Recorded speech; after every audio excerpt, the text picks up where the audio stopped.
And to kind of set the scene for where I want to go over the next half an hour or so, I came across a story a few years ago of a university student who was looking for a job one summer. It was the summer vacation. He wanted to find a job, and he was leafing through the local newspaper, and he saw a job advertisement placed by the local town zoo. It's a very vague job, a sort of advert, but they were offering quite good money. So he rang up, booked an interview, he came in, and he discovered at the interview the reason the advert was a bit vague is there was a very unusual job the zoo was trying to fulfill. It turns out their star attraction, a gorilla, had died a few weeks before, but the zoo had not got the money for a new gorilla. So what they wanted was someone to dress up in a gorilla suit and act the part for the summer season. Well, strange job, a lovely gorilla suit, the salary was great, so he signed on the dotted line. Day one came pretty easy. He strolled around the gorilla enclosure. He made half-hearted gorilla noises. No one seemed any the wiser. Crowds gathered, cameras flashed, all good. But it was boring. So on day two, he upped the ante slightly. He began leaping around the gorilla enclosure. He beat his chest. He roared. The crowds grew bigger. People threw peanuts and M&Ms. Great fun, but still a little boring. So on day three, he kicked it up even further. Hanging in the middle of the gorilla enclosure was this creeper, this vine. He grabs hold of the vine and he begins swinging to and fro, roaring ferociously. Well, the higher he swung, the more the crowds gathered. The higher he swung, the more the peanuts rained down. People cheered. He swung higher and higher, and then he overdid it. He swung just a little bit too high. The creeper broke, and he flew in a graceful parabolic arc out of the gorilla enclosure and landed with a crash in the lion enclosure next door. He came around from the mild concussion to see a large, angry-looking lion advancing on him, muscles rippling beneath its silky fur. He began to cry out to the crowds, "Help, help, I'm not really a gorilla, I'm just a man in a suit." Well, in one fluid motion, the lion leapt, it sprang, it pinned him to the floor. And then it said in a fierce whisper, "Shut up, you'll get us all fired."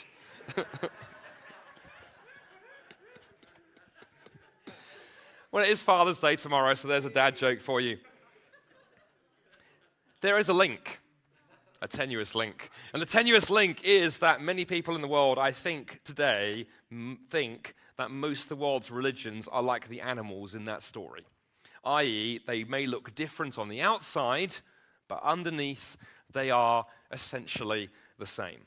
That's a very, very common view held about religions today. And so, one of the accusations flung at Christians is that we are arrogant because of the Christian assertion that Jesus and Jesus alone, that Christianity and Christianity alone is true.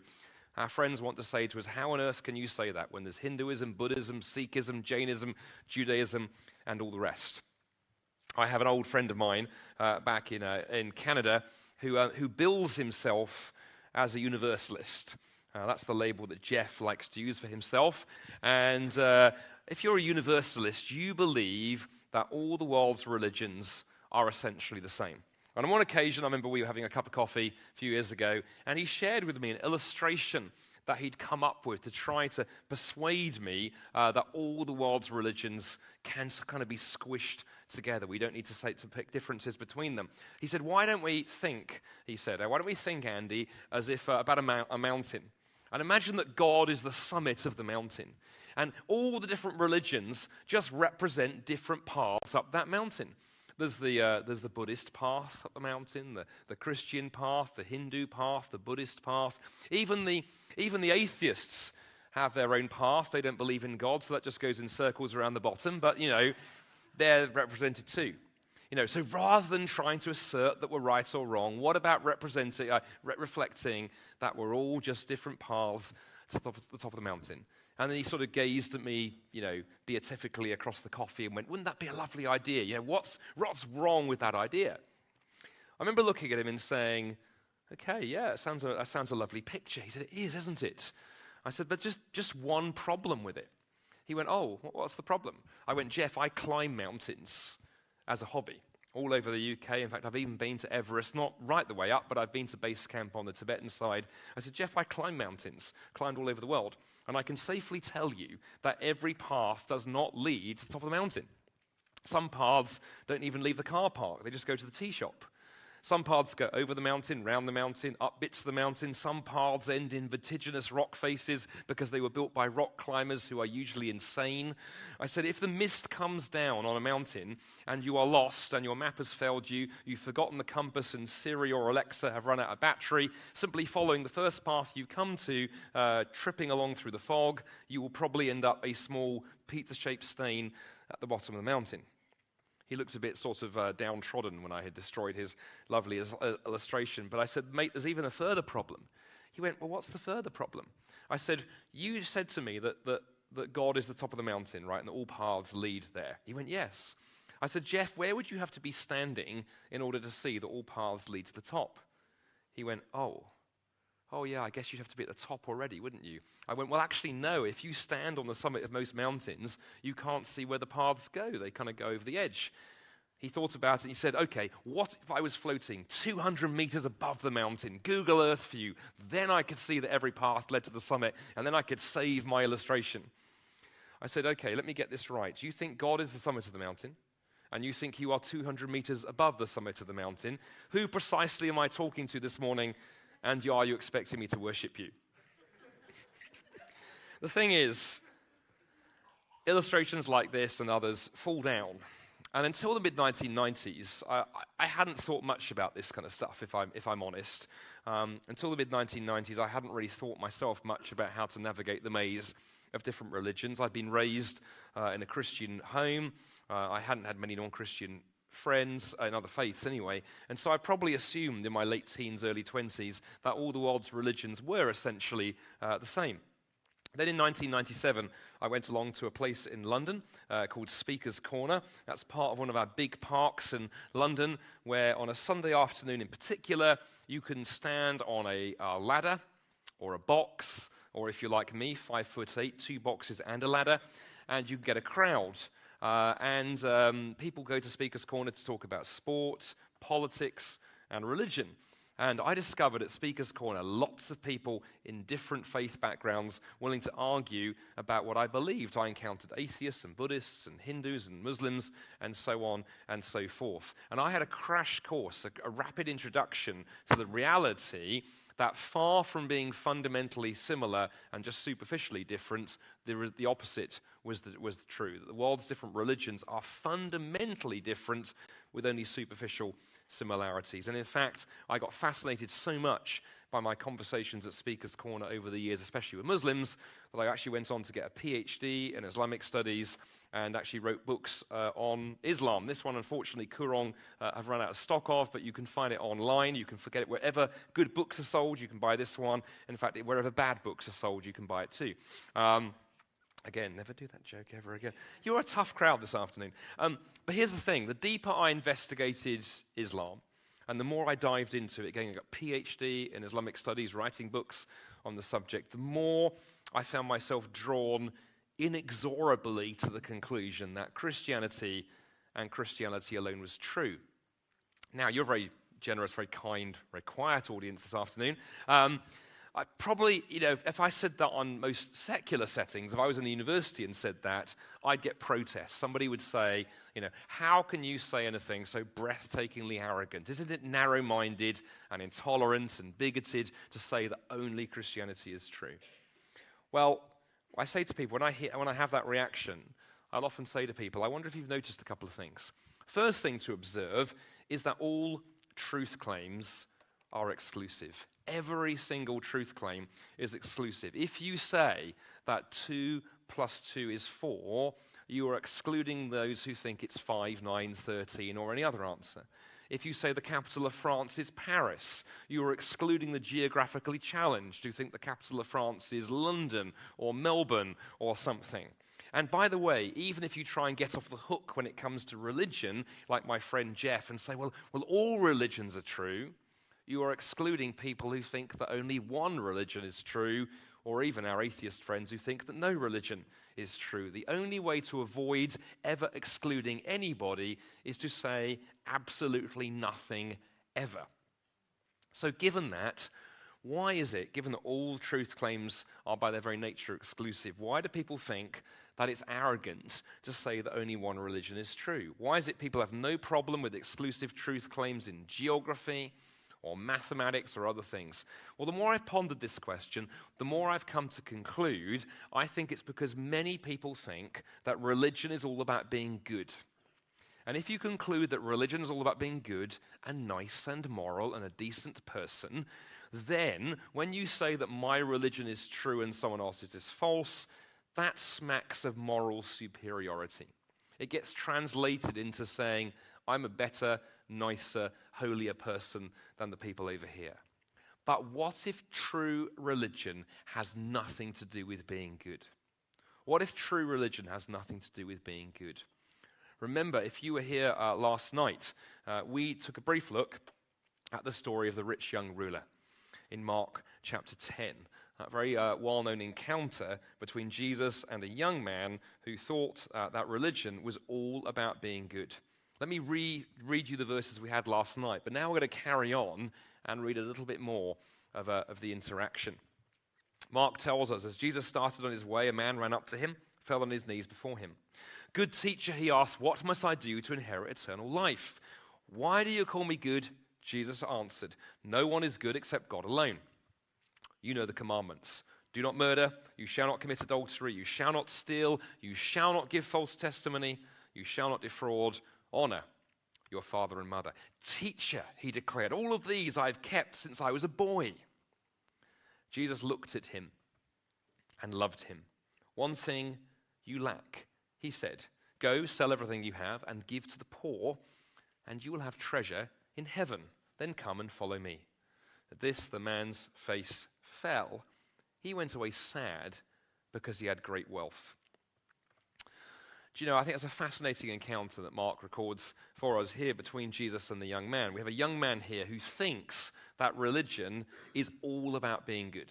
He's got it into his head that being religious is about being good, it's about being holy, it's about keeping the commandments. And that's a very common viewpoint. In fact, most of the world's religions operate this way, be it Islam, be it Buddhism, be it Hinduism. Most of the world's religions operate on this framework. They say if you are moral enough, if you are good enough, if you keep enough commandments, you can earn your way to paradise or nirvana, a higher state of existence, whatever it is that you're looking for.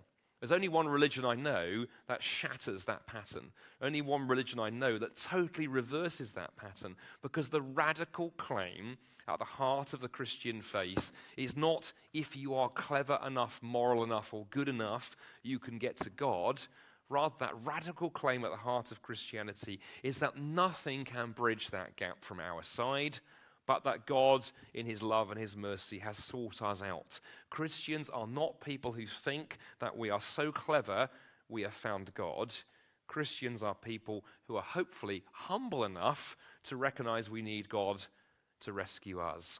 As the late Tim Keller put it, he said, the gospel message is that I am so flawed that Jesus had to die for me, yet I'm so loved and so valued that Jesus was glad to die for me. Which brings us nicely to Jesus himself, the great differentiator. What is unique about Jesus? Well, to repeat, it is Jesus who reverses the pattern of all the world's other religions. It is not we, by our cleverness or morality, who sometimes construct a religious staircase that leads to heaven, but it's God who steps down in the person of Jesus and comes to us. Christians are not arrogant or bigoted or intolerant for wanting to claim that Jesus was unique. Jesus makes that claim himself. But how is he unique? What is unique about Jesus? Well, I want to take a look at a few verses from John chapter 1, and then I want to share with you 3 ways in which Christianity and the claims of Jesus are wholly unique. But let's start with a few verses from John's Gospel. John chapter 1, verses 1 through 5. John chapter 1, verse 14 through 18. If you've got a Bible with you, feel free to dig it out, because we will be referring to it occasionally as we go, but it will be on the screen for a few minutes. So in John's Gospel, chapter 1, we read these famous words. In the beginning was the Word, and the Word was with God, and the Word was God. He was with God in the beginning. Through him all things were made. Without him nothing was made that has been made.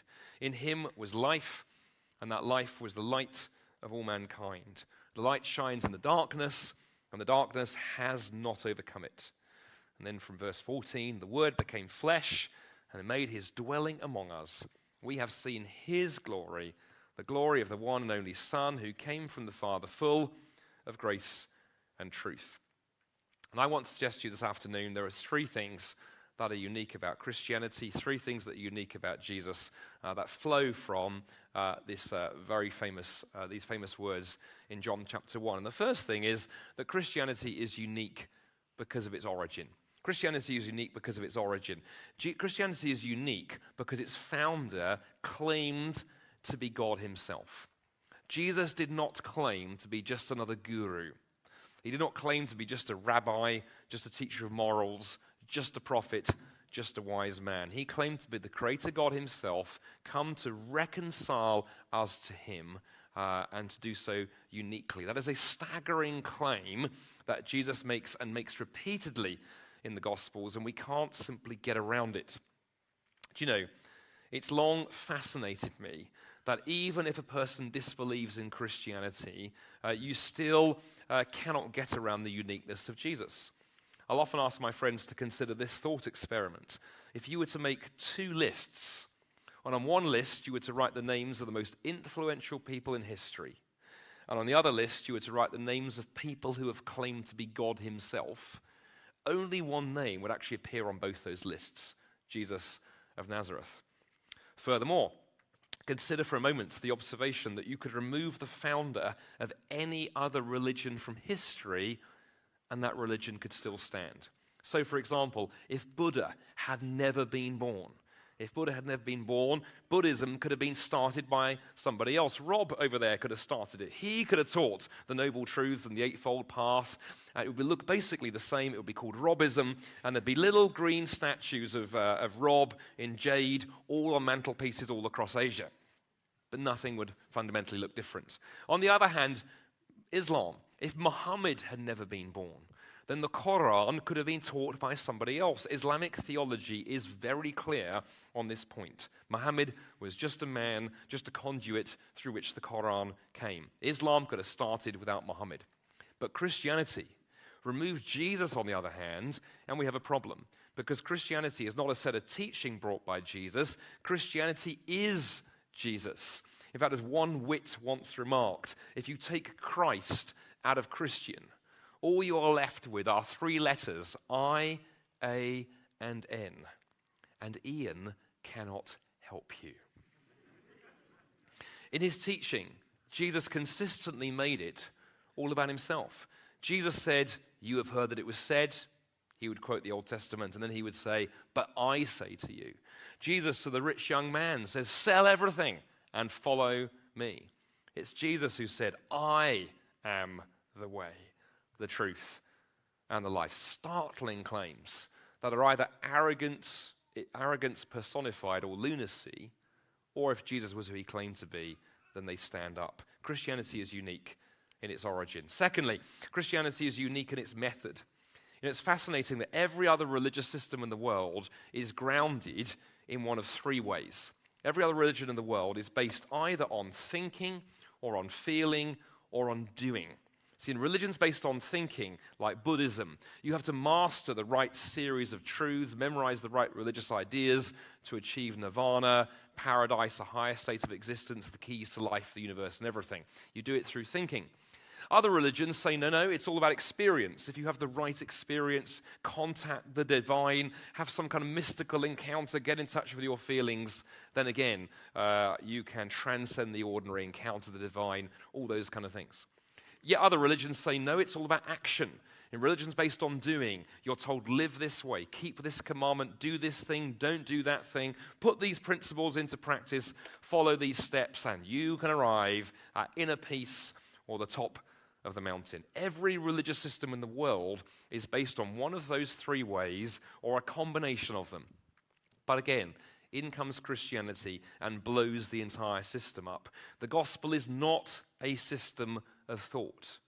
although it's an amazing thing to think about.